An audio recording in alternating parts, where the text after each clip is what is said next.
2 on a table. Being said, we still have 3 to 4 at a table for dining purposes. We've stopped entertainers, volunteers.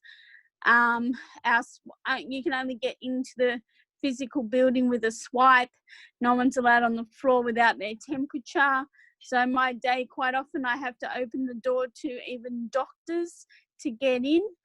And I think we're only allowing 3 people to visit for palliation reasons.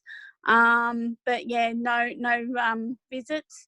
We've had 1 or 2 window visits, but we found that kind of creates more confusion, and was kind of against the point when we had some relatives encroaching in the space because they would speak through kind of like slats, kind of like with the fly screen. So we've even stopped all that. So we've got Zoom, Skype set up for those who want it, and our admin and ourselves and some of our managers are doing that. So other than that, we're just trying to fill the void as much as we can. Discovering YouTube, we've never really used YouTube much on our smart TVs. So we've had some great things with, Macedonian sing-alongs, watching Taronga Zoo, even just YouTube for Shirley Temple and having all her dance routines. I've never heard some of my residents chuckle so much. So just really doing things like that, wiping resources down, separating pencils into separate Ziploc bags so they're not being missed, crossover infection. And yeah, the Easter Bunny was played by our boss's son because he's on site on Sunday, and I went in and did the visit as well. So pretty much pulling together in-house. So that's about it, really. Very good. Thank you. I've got someone's screen. I'm not sure if everyone's got this screen coming up with Win Speech Jan. And I'm not sure how to get rid of it either. The person needs to get off her share screen. Or Charlie's, if you're the host, you just go to the top where it says view options. Oh yeah, there you go. Done. Yeah. Thank you, Okita. All right, so thanks for that, Kim. Who else would like to tell me about their situation? I will, if you like. Sure, Sharon. Being a volunteer, I got banned a long time ago. I'd actually banned myself a week before that, right near about week 6 of the first term, because I go through a lot of different schools, and then I'm an aged care as well. So I don't really know what's happening there. I keep getting texts saying I'm to read such and such a notice when I get onto site, but I don't go onto site, so I don't know what's happening. And the same with my community, with older people. I teach yoga on a voluntary basis in the community. And of course, all that got put on hold as well. So at the moment, I'm, working on putting my kids online, and also my the community is going online from next week. So who knows what's going to happen after that. So are you primarily private practice then? I'm a private practice for my school kids. I'm a dyslexia specialist, as well as being a diversional therapist. Okay. And I have to confess that the dyslexia specialist is where most of the money comes from, unfortunately, which says a little bit about unfortunate rates of diversional therapy paid. So I do more of that, and most of my DT is on a voluntary basis now. Okay. And most of it is involved with yoga, meditation, qigong, those sorts of things. Yeah. Fabulous. So that part's on hold, and I'm just building up my skills and getting some PD in. Yeah. Very good. Thanks for sharing. Christine? Hi, I'm Chris. I'm from Yarrawonga in Victoria. and I work at Yarrawonga Health. Now, I haven't been working in DT since Corona came upon us, but I am going back in a couple of weeks. So I thought this would be a good chance to touch base with some other DTs. I do 2 roles. I work in community health and diversional therapy. So the diversional therapy I do is in Alloa, which is our dementia-specific unit. And yeah, I'm sort of a bit like Sharon, just getting lots of messages and emails about what's going on at the moment. So I think I've got a bit of an understanding. We do work on our own, so it's a 26-bed unit and it's just 1 DT 7 days a week. And a bit like what the others have said, they've shut it right down to everyone staying in their specific unit, so there's no crossover of DTs. I am excited that they have put DTs 7 days a week across all 3 of our facilities because of the coronavirus. So that's a real positive.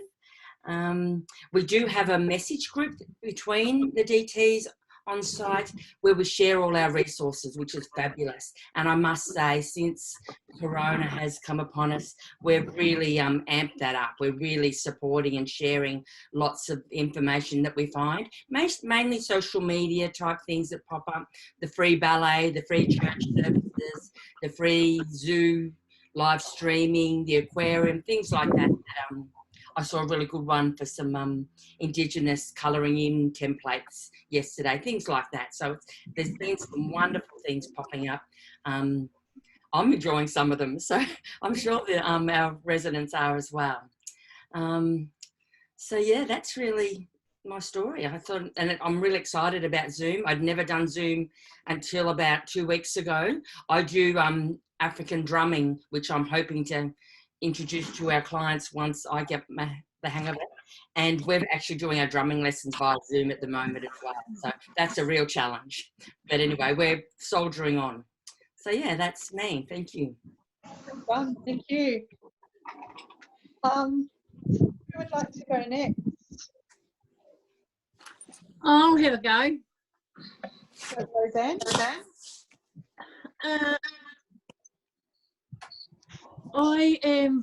I volunteer for the Salvation Army. We found that there was a lot of elderly out in the community that were isolating themselves. So we set up a 1 day a week support group.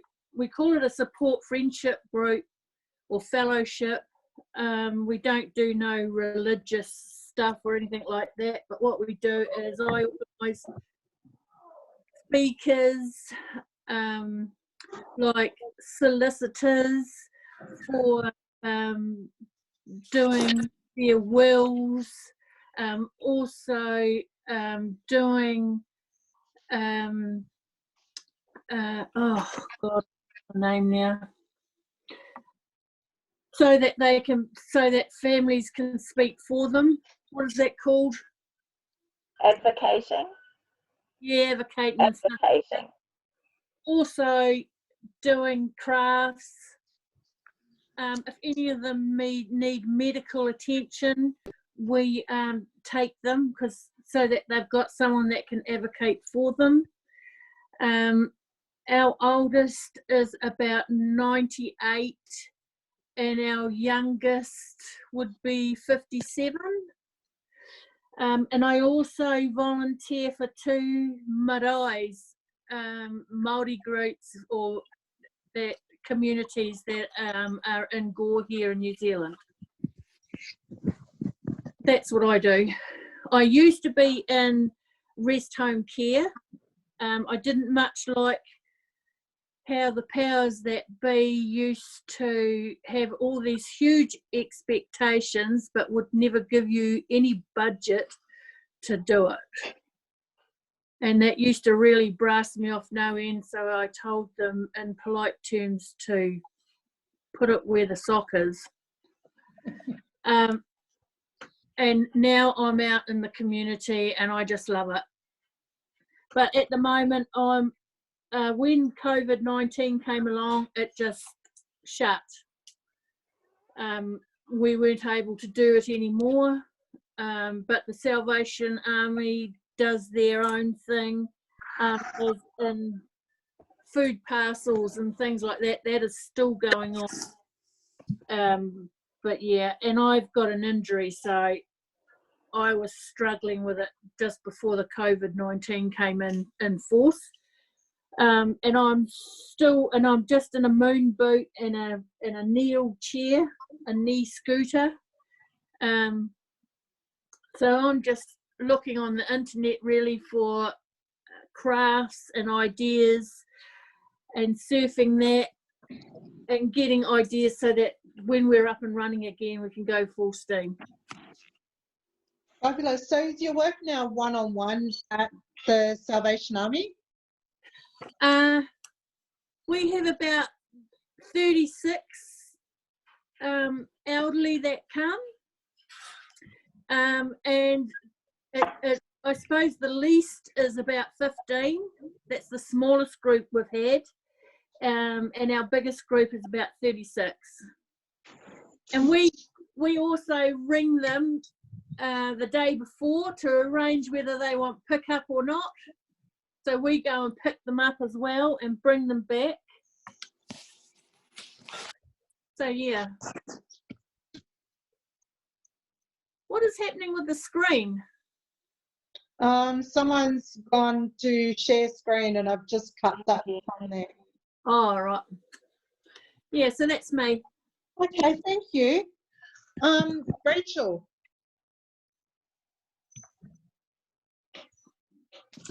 Hi guys. So I'm Rachel. I'm working as a DT in acute inpatient mental health at Royal North Shore Hospital. So for me, my role and the whole ward has changed drastically. So the decision was made that we would practice the same as the community. With reasoning being is that we have short admissions with the plan that our patients are able to practice the skills on discharge. So that means all our group interventions have been ceased, and I'm working on a one-to-one basis only. With that, it obviously has its challenges working with 32 patients on a unit and supporting the leisure needs. So I've created activity packs that can be distributed for the patients, packs with like card making sets, and then I've also set up my own trolley that basically has a range of different leisure resources, so I'm not going back and forth to the storeroom to support the needs, and I can transition onto the next person quite quickly from a time management point of view. Also with my role, so all of our allied health team have been divided into 2 teams. So one week the team will be working from home, and then the other week the other team will be working from home. And with that, it will incorporate using telehealth. However, my role has been distinguished as essential. So with that, it means I'm going to be doing my full-time hours, 5 days a week, into 4 days. So I'm going to be doing 10 hours each day. 3 of those days will be in office, face-to-face with the patients, and then 1 day from home. So the aim is that I'm able to set patients up with resources and then carry that over onto telehealth for that final day. Yeah, so that's, I guess, the changes for our unit and how my service is going to be progressing. Fabulous. Thank you for sharing. Annette.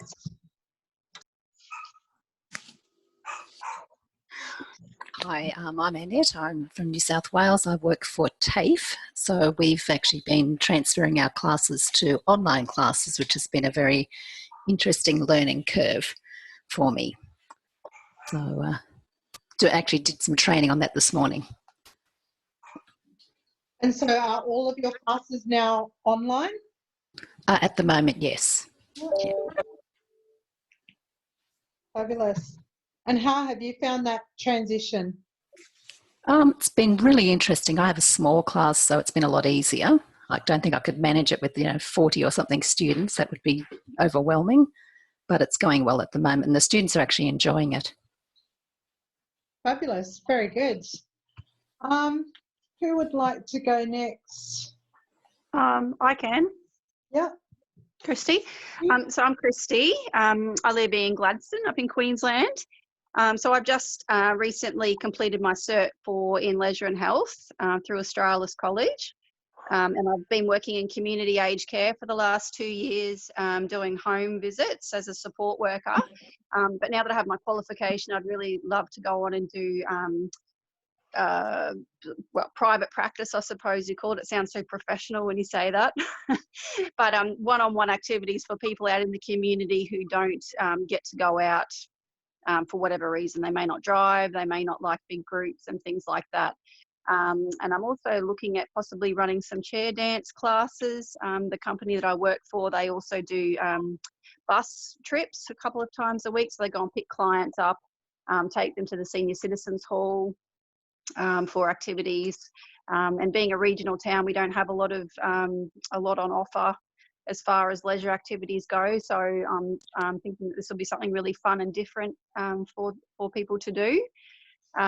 So nothing has really changed for me with COVID, other than just, you know, washing hands a lot more often, and work's been a little bit quiet because a lot of people are cancelling their home visits and families stepping in instead.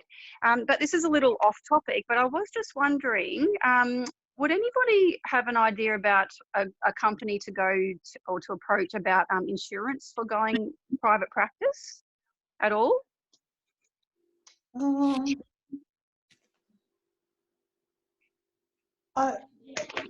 Sorry, put you on the spot there. I thought a few people I can probably get back to you separately on that. Yeah, no worries. I do have a couple of companies that do that, but then it's dependent on what role you're going to be doing, and risk of harm is what it comes down to. Yeah, okay. Okay, that would be great if you wouldn't mind, because I really don't know where to start with that. Sure. Thank you. No problem. Okay, who would like to go next? I'll go next. Oh. Jade? Yeah, I just wanted to answer Christy's question. Most insurance companies, if you're looking at public liability and indemnity insurance, yeah. So that's sort of what you're looking at when I was doing consultancy. That's what I had. So you have your indemnity insurance and your public liability. So you just talk to them. They'll have. I think I went with BIZ, B-I-Z. I can't. It's been quite a few years. But you only need indemnity insurance if you're actually offering them some kind of service where you would be telling them what to do and how to do something. Otherwise, you probably only need your public liability, but that's something you discuss with them. Right, okay. Thank you very much for that. No worries. Yeah, so what we're doing here is a lot of what has already been discussed. However, as we are rural as well, so we never really had outings or anything, our main change has been delivering through each wing and trying to have the staffing to do that, which we've got the same level of staff, but we're trying to cover more area. So we've had to run activities in the morning and in the afternoon and break up the groups so that they're all getting an activity. They just might not be getting it at the time they normally would. And of course, using social media to keep in contact with families and acting as a facilitator for that process. So I have found that creating up a friend group of the nursing home and encouraging families to join that group privately is a way of keeping that communication between residents and families. However, in the last few days, I've found that printing off their posts and giving it to residents is more meaningful than just showing them on an iPad, because they can't really relate to it. So it's about trying to create, I guess, that use of technology that is still digestible for them. You know, at the end of the day, they've got to be able to get something out of it.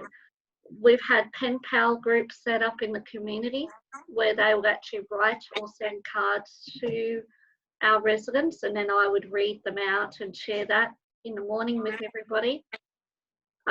We've also been doing in-house streaming, as I discussed before the meeting started. even if that's just using my phone, my personal phone, to stream an activity to another person's personal phone, another staff member. And then they use an app to project that to a smart screen TV. So when I'm playing music in one wing, I can actually stream that live to a separate wing using that technology. So having a very, you know, in the back of my mind for many years, wanting to use that kind of technology, to have to really go on full stream ahead and trying to get it to happen yesterday. So I think a lot of these things that we're putting in place, if we play our cards right, can stay in place after COVID. Because it just shows that we have got tools there, but we've just all been waiting to have the perfect app and the perfect IT device and the perfect everything and the perfect software, when if you really need it to happen, you can make it happen. And showing the management what is possible with the right support. So I've gone in and said, look, I'm using my phone to stream an activity to 2 wings at once. How about you go and buy a smart TV and a Samsung tablet? They'll make it a lot easier. And that's what's happened. So I feel now is a very good time for diversional therapists, lifestyle coordinators, and activity officers to go in there and push your agenda, because now more than ever they need us. And we need to use that and take the opportunity to go, right, well, if you need me to perform all these miracles, you need to give me some holy water. And this is where we're going to use that opportunity to get the resources we need, because once this blows over, you'll be back to the same old, same old. So, you know, I see it as an opportunity for growth for me, for my staff, and an opportunity to be able to say, right, these are the resources we need. Once this is over, we can continue to incorporate that, because that's the technology that we will have on board that we didn't have before. So that's my bit. Yep. Louise? Yeah, well, I'm in community aged care, and I was running 2 aged care centres, so to speak. Day centres, I hate that word, but that's what they're called. So that's changed completely as they were shut down due to COVID. So now I'm out in the community doing one-on-ones with the people who still wanted their activities, and mainly the people who are living with dementia and their carers who are so desperately in need of that little bit of respite, because they're out there and they're doing it tough in the community. So I'm going one-to-one with these guys for 2-hour stints at a time. I'm there face-to-face 6 hours a day, 5 days a week. And then going back and doing welfare calls to the rest of the group. So I'm having a very full day. On top of that, then documenting. So, and that's in the inner west of Sydney. I live 2 hours away, an hour and a half away. So it's a very, very long day for me. I'm currently at home sporting a fever now and a little bit concerned. I have a doctor's appointment in about 20 minutes, so I'll be scooting off soon. And yeah, so I've now got my whole day centre is in the boot of my car. It's about planning. We've put together activity packs for the rest of the people, all client-centred. I'm delivering the activity packs to the other people once a fortnight. And I'm bringing them up, what do you need, what do you want, what support do you need? We're actually delivering meals if the people need the meals. I have a big Italian clientele, so a lot of the resources are going out to our Italian speaking ladies. Big learning curve for me, doing Italian finder words, Italian crosswords, learning Italian. One of my clients doesn't speak English. I don't speak Italian. I'm there for 2 hours a day or 2 hours once a week. So that's a challenge. But yeah, she tells me I'm funny, apparently, according to a doctor, so a daughter. So we're making great strides with her.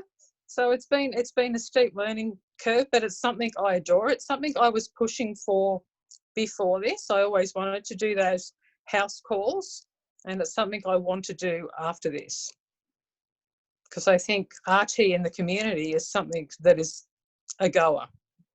Yeah. And so do you think that will policy need to change within your organisation for that to occur down the track? Or do you think once this COVID issue is solved, or, you know, things get back to normal, that then there won't be the ability to have those home visits in there anymore? I don't know. I have there's been such positive feedback from the carers and stuff. They haven't realised what we do, particularly the recreational therapists. They said, wow, I haven't realised what you did with my spouse. You know, look what you bring out in her. You know, they always just thought that I didn't realise she could do that. Yeah. I didn't realise that her maths ability was so good, or she could remember that, or look how much you bring out in her. And yeah, it's all still there. You're just not doing the right things, or, you know, and there's been calls just about every day that we go out, and I, you know, I'm telling my boss, look, this is what we can do. And they've just got no idea. And it's so very frustrating. And they don't realise that under the community aged care scheme, that diversional therapists actually come under allied health, and we can go out under their funding and do that. So it could be, I could fight for it, I think. And what do you think the DRTA could do to help with that process? I think there could be room for you know, for us to advocate there, and maybe put out some publications about the positive role that we can do out in the community. Yeah. Fabulous. All right, who'd like to go next? Thanks for sharing, Louise.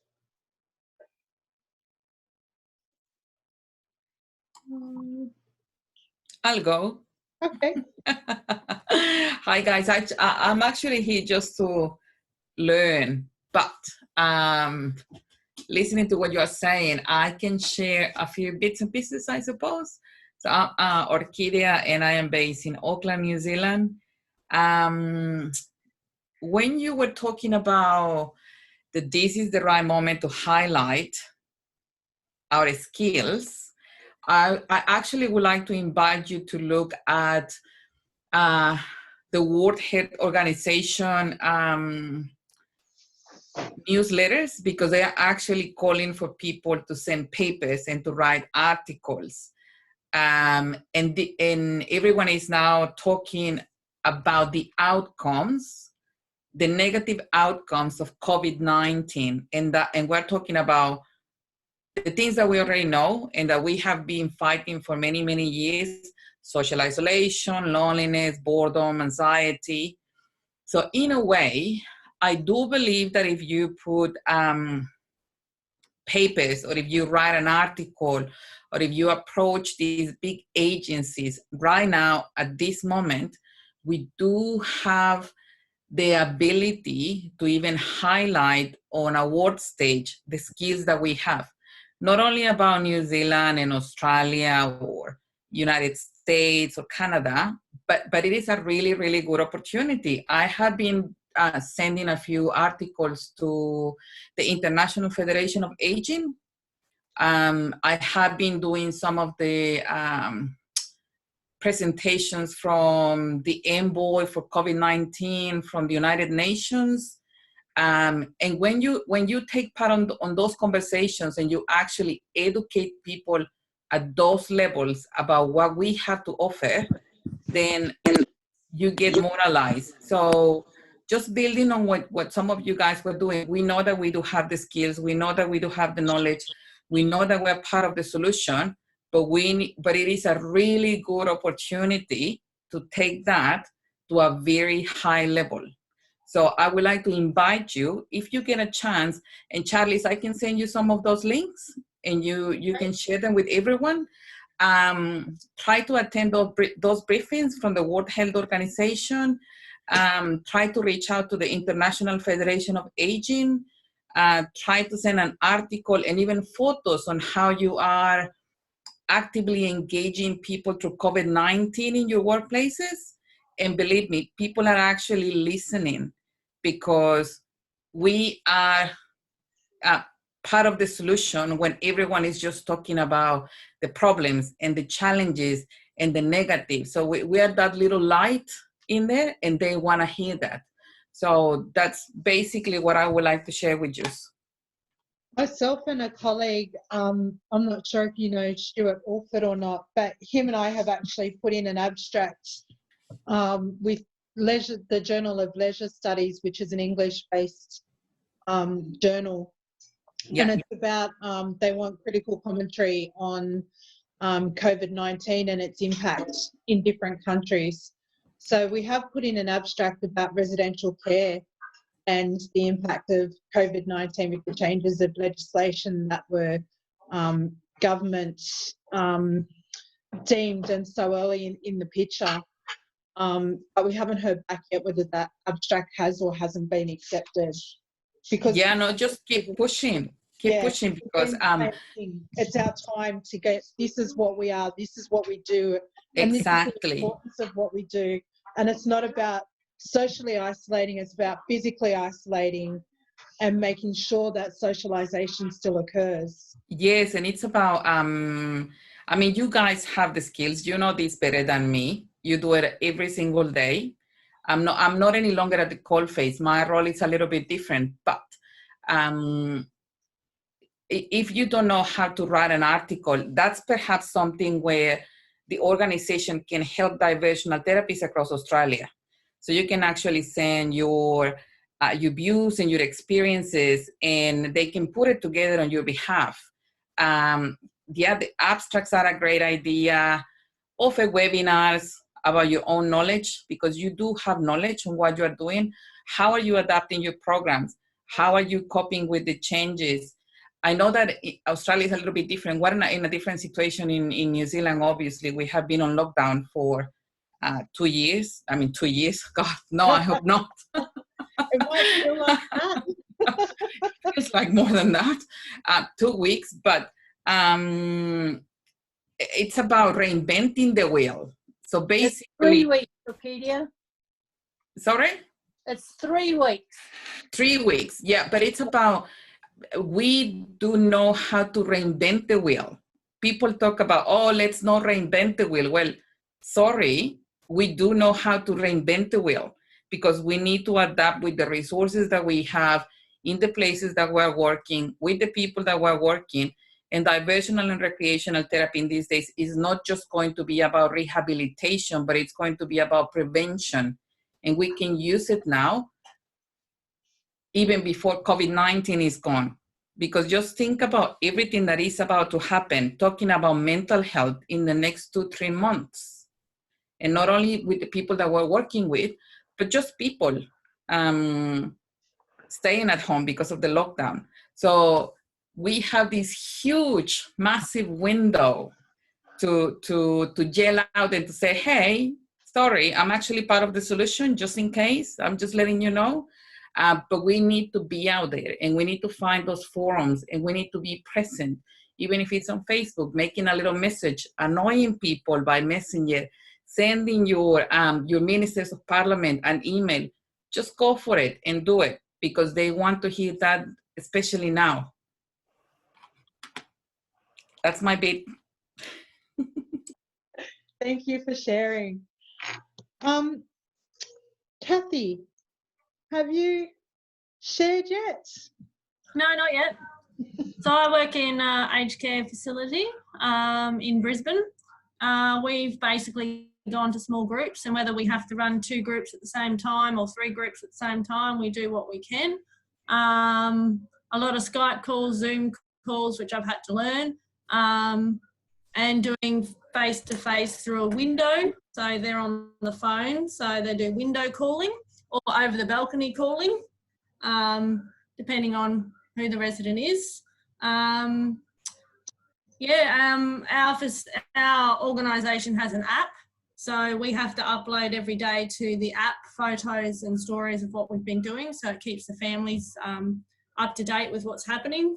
Yeah, so a lot of changes, and very busy, running from Skype to Skype in between activities, but yeah, otherwise coping all right. And how many staff do you have to help facilitate that, and with how many residents? We have 130. Oh, no, we don't. We have 93 residents, and we have 1.5 lifestyle. Okay. So quite a lot. Yes, it's quite hard. I'm very lucky in my dementia unit that the staff down there actually will start programming for me until I get down there. So I'm very, very happy with that group down there. But yeah, otherwise we don't really have any support other than lifestyle. And what about visits? Families still allowed to go in and visit residents? Or No, we've got a full lockdown for families and visitors and volunteers. So we've got no visitors coming in and out. Okay. Thanks for sharing. That's right. Is it Ahi? Awi, yes.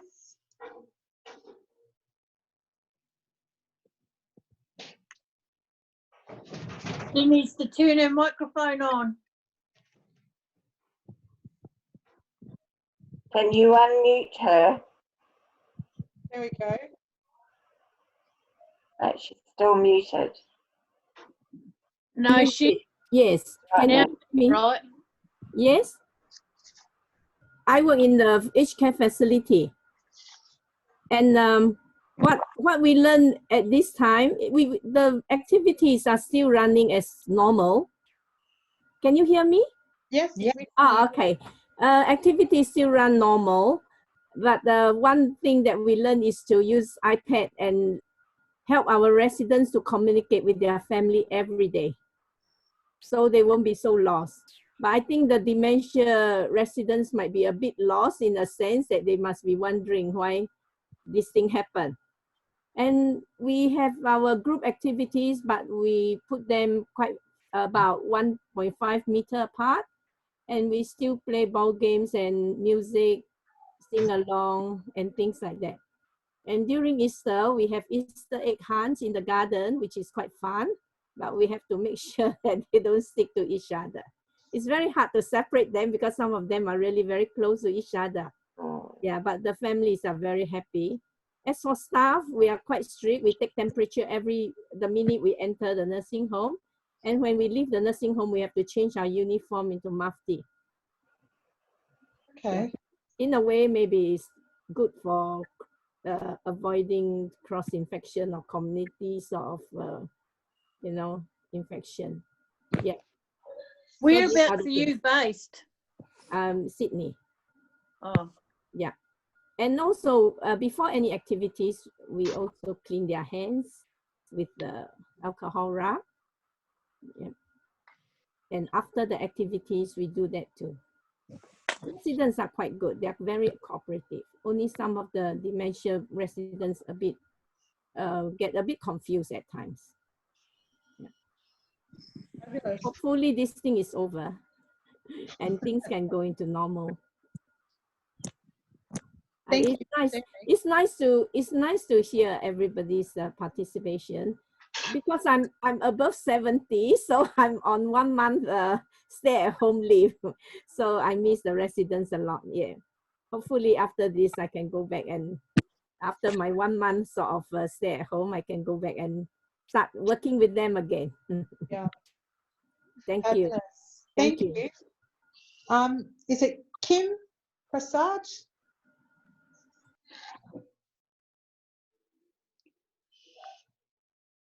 Kim, are you there? Can you hear us?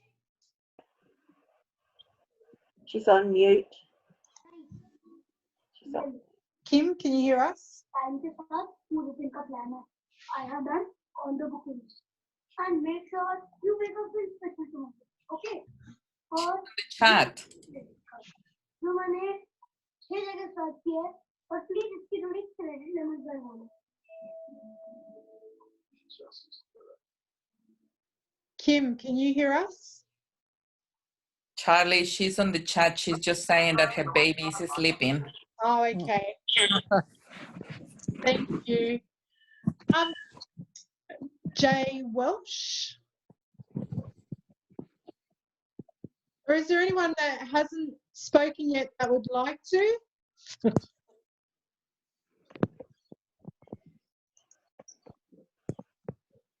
I'll speak if you like. It's Ira. How are you, Ira? I'm good, thank you. Well, I'm at the moment I'm working as a lifestyle specialist with a company that sends teens in to aged care facilities that have been sanctioned.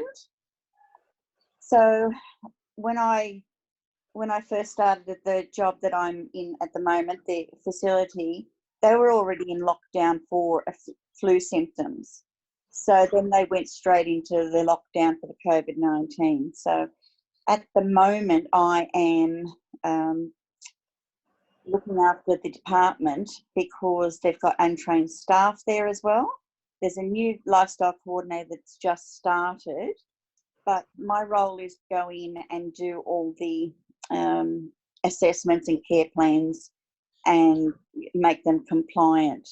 So they have been, from day one, they've been checking temperatures. And there's a really great infection control manager there that used to work in hospitals, and she's right on top of everything. So she walks around and makes sure everybody's doing what they're supposed to be doing and brings around different solutions to our office, and we have to wipe everything down. And I'm getting together a one-on-one schedule. They don't really know what to do with residents, so I have to walk them through what their interests are, and it's like training them. But that's been really hard, and they're just starting to get back into doing some group activities, but with lessons and social distancing. And I've found that quality aging has been really good because I've been able to download the packs for the rooms for the residents to give to them, and it has been a great chance to get their resources up and running. And I've managed to get 4 iPads for them, which they have 7 now, and also 5 dolls from the Dementia Shop Australia, and loads of craft resources as well. So, and some trolleys. They never had any trolleys, so it has been a good chance to get their resources up and running there. So it's been good. Awesome. So I stay in accommodation. So I'm in Sydney. So this is my view from my accommodation, ladies. That's the airport out there, Sydney Airport. Okay. Yeah. So doing it hard, aren't I? It's been good. Thank you for sharing. Who else hasn't had a chance yet to let us know where they're at? Krista?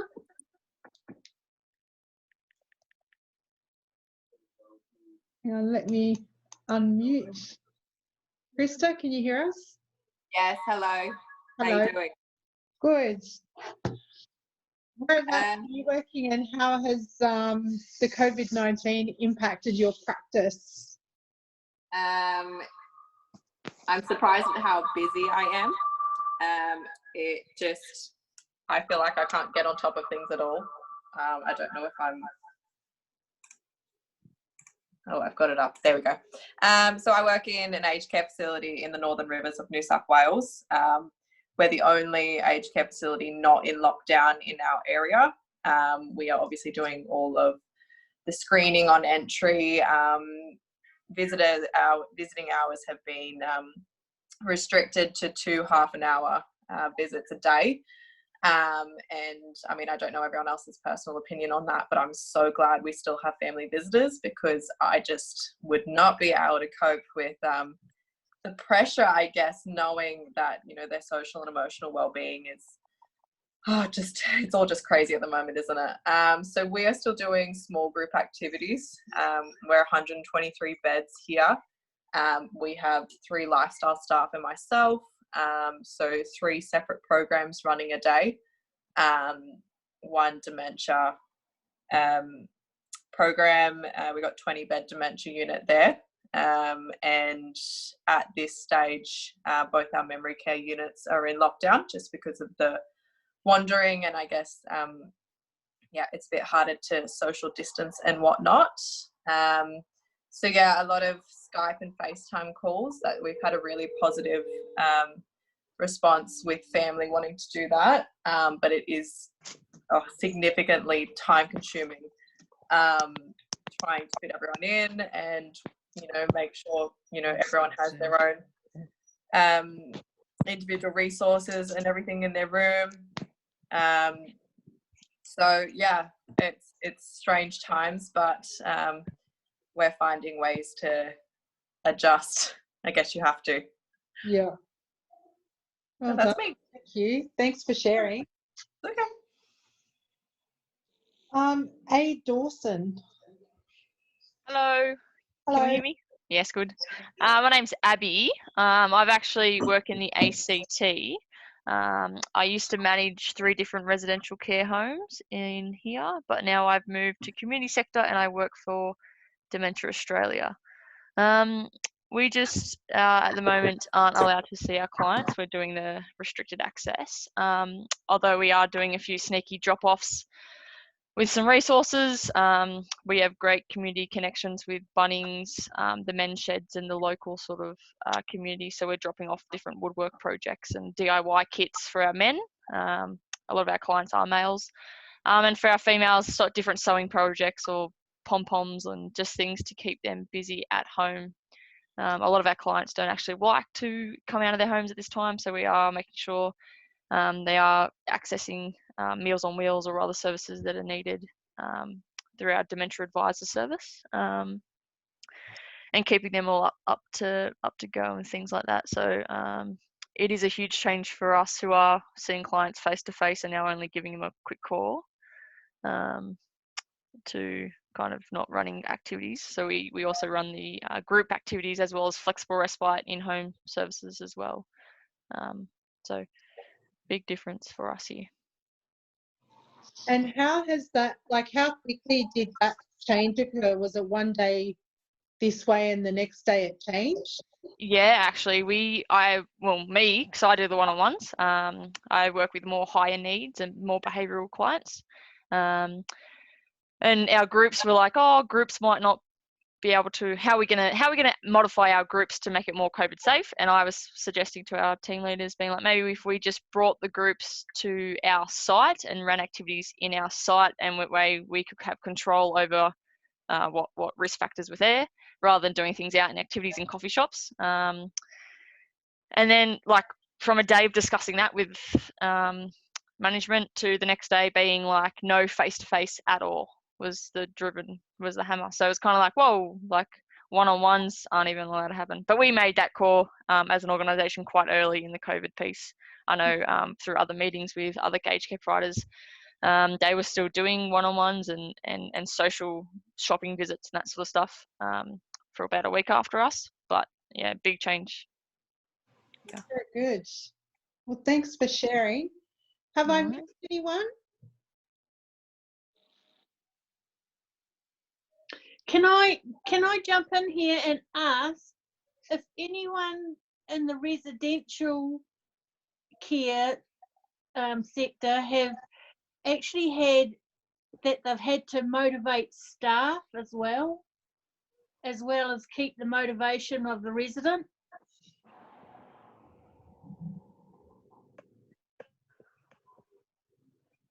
Can I suggest that's something that happens in an everyday situation and not just a COVID-19? So just motivating staff for leisure and lifestyle is kind of one of our big challenges, isn't it?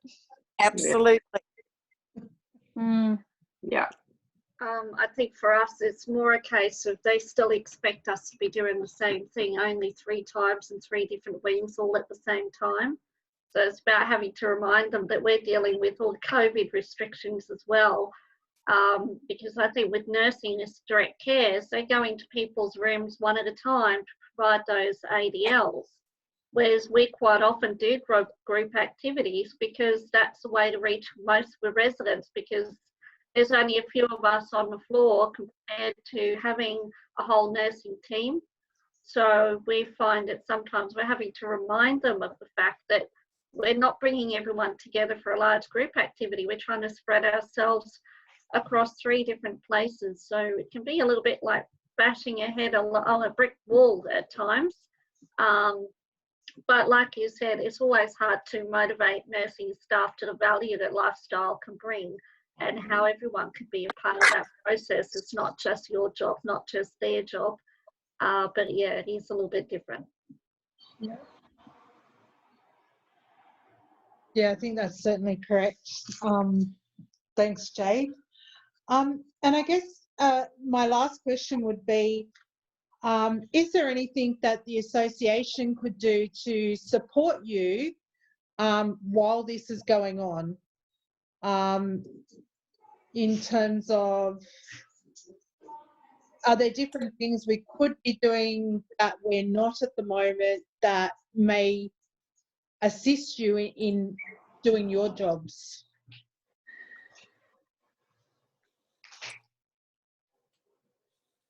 I think just having these meetings is just so proactive and so good for everybody.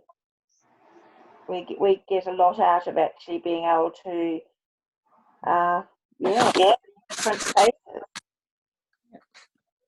That's great. We do have a student that's going to be putting together a bit of a survey, and that'll be probably in the next month or so. All members will be getting a link to a survey, but asking what you do want in terms of from the association, if even moving forward, if you would rather have these Zoom meetings as opposed to trying to physically get to a location. Yes. You can sort of meet with anyone, and it doesn't matter if they're in Queensland, in Sydney, or in Western Australia. It's all accessible. I think that's a fantastic idea, because I never get to meetings otherwise. This is a great idea. Yeah. And we didn't know if those groups should then be dependent on the type of setting that you're working in, or the particular lifespan that you're working with different client groups. But that'll come out in the survey.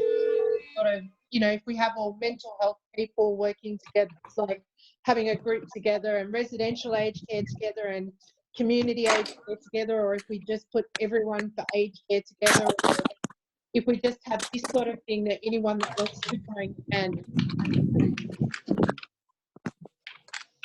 Yeah, that would be great too, because I know a lot of you are from the major cities, but when you're in a regional area, it's really expensive and difficult to get a few days off. Like, for example, I had a workshop booked in Brisbane just as all of this COVID stuff came in, and yeah, so I've had to book flights and cancel flights, and if it could be done online, that would be so great. Yeah. The association is looking at that at the moment as well, using a platform called Teachable. But actually, our next workshop, which was meant to be in Victoria, we're actually doing virtually, so online. Okay. And then people will be able to access that later. We'll do it as snippets of recordings for each section. And so if you want to, you can go on and just purchase that one particular section if you like, or collectively the whole day of what that was about. That would be fantastic. But once again, it's all new learning for us as well. With this like on a new platform and doing it, but I think it can actually, the potential, and as Jade was saying, looking at the positives of what it can do and make it really be a collective group rather than different states or where people are located, that everything becomes a lot more accessible. And I think that can be a real advantage with this online type of platform that we're using now. All right, well, did anyone else have any questions about anything? It's just hit 4 o'clock.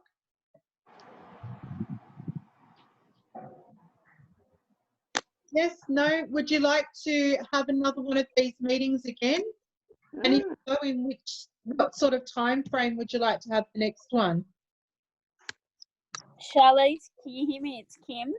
Yep. I know we've got a few comments saying they would love to chime in next time, but could it be after work hours? But I know you are recording it, so this link can go out to others. But Yes. maybe if they want to be in on a live chat, maybe one in another week or two, and make it after 5 or 6 o'clock for those who want to tune. And we have been trying to do that as well. So I think the one last week was at 10 o'clock in the morning, and then this one being 3 o'clock in the afternoon. And then perhaps another one we might do at 7 or 8 o'clock at night, just to be able to connect to see where everyone's at and how everyone's travelling. But certainly, yes, at night. But then for this time frame that does work, would everyone like to sort of catch up in another month and see how things are travelling? Yes. Yep. Yeah. All right, so we'll leave it for about a month, and I'll send out another link. We might get Diana to do all 3 links with the 3 different sort of times and weeks that suits it, and then you can pick whichever one you'd like to go to. Sounds great. Forward. All right, fabulous. Well, with that, we might end things there. Thank you everyone for coming today and joining us. It's been really good just to get an understanding of where everyone's at with their different roles, and how the responsibilities have changed because of COVID-19.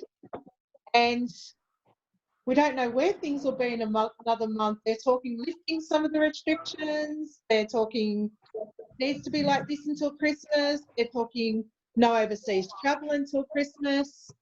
So we'll have to wait and see.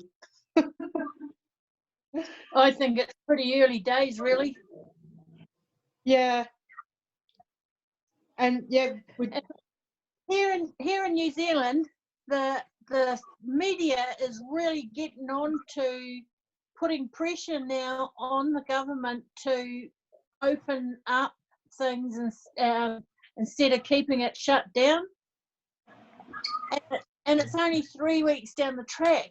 It's still getting it there. I think today was 19 have got COVID. You know, it's just absolutely ridiculous. Yeah. Nuts. The same here, isn't it? Yeah. And it's all based around the dollar. That's right. Yeah. All right. Well, thank you, everyone. And we'll see you in about a month's time. And thank you for joining us today. Thank you. Thank you very much. Thank you. Bye.